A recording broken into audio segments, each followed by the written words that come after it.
অনেক আয়রন, তার জন্যে আমার এই চাষা এই বুদ্ধিটা করছে আর কি, ফিল্টার। আসলে সত্য বলতে গরিব মানুষ বিভিন্ন রকম বুদ্ধি খাটিয়ে কম খরচে যেটা করা যায়। একবারে গরিব তাও না, সপ্তাহে একদিন হলে গরু গুছতে খায়, কিন্তু টাকা তো অবস্থা করা যায় না। চাষার কাছে যে বেন বুদ্ধি আছে সেটাই খাটিয়েছে আর কি। এখানে কি কি আছে চাষা একটু বলেন তো।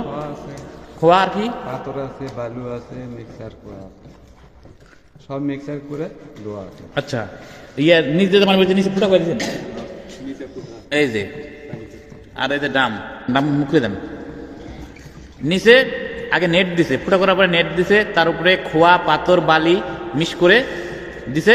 এই যে এইভাবে পানি দেয়, আয়রন হয়ে থাকে,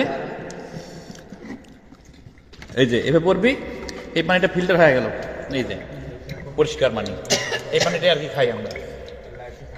এই যে এই যে উপরে দেখেন কত আয়রন। এই যে সবাই বুদ্ধিটা দেখে থাকেন।